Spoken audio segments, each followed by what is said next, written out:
Dobrodošli u meditaciju koja će vam pomoći da imate više para. Ako biste voljeli da imate svega materijalnog, to nije sramota priznati u potrošačkom društvu, a ni u potrošačkoj samoći u kojoj ste trenutno.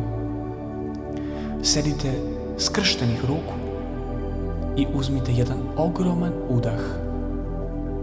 Udah ushićenja i šoka, kao kad vidite sniženje. Da bismo privukli izobilje, moramo prvo da se oslobodimo svih naučenih stega.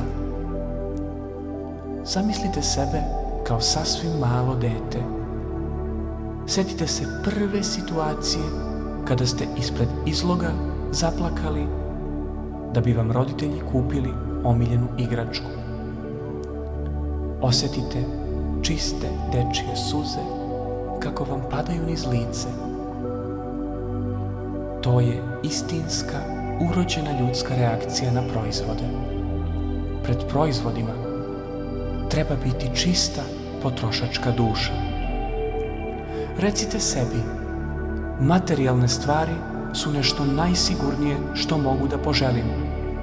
Ljubav, sreća i zdravlje zavise od mnogo faktora, a najmanje od mene. Proizvodi zavise samo od moje želje. Oni se kreiraju i prodaju po mojoj meri. Oni su moj jedini način komunikacije, vizije sebe i put do sreće. Osjetite kako vas prekrivaju dukati koji padaju sa neba. Prvo stopala, listove, gluteus i butine, ramena i grudi, vrat i tema. Osjetite da vam je para preko glave. Slušajte zveckanje zlatnika kao najljepšu muziku i ne pitajte se odakle oni dolaze. Na ovom svetu poslovi su podeljeni. Jedni znaju da prave pare, drugi da ih troše, a vi se onim prvima nećete mešati u posao. Zamislite da plutate kroz zlatnu robnu kuću, tržni centar, sajamsku halu, pijacu robova i kupujete šta god vam padne pod ruku. Ne mislite na budžet, ne mislite ni zašto vam nešto treba. Ljubav se ne može racionalno objasniti.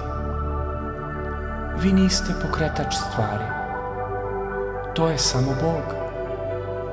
Vi ste prost čovjek koji od Boga dobije svojih 300 evra mesečno i Bogu ih i vraća.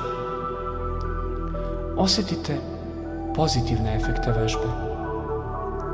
Imate utisak kao da ste se upravo vratili iz šopinga, a u novčaniku imate sigurno više nego što biste imali da ste stvarno otišli u kupovinu.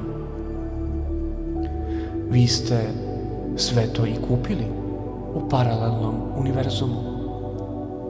Samo ste sve stavili duboko u plakar i nikada više to nećete ni pogledati.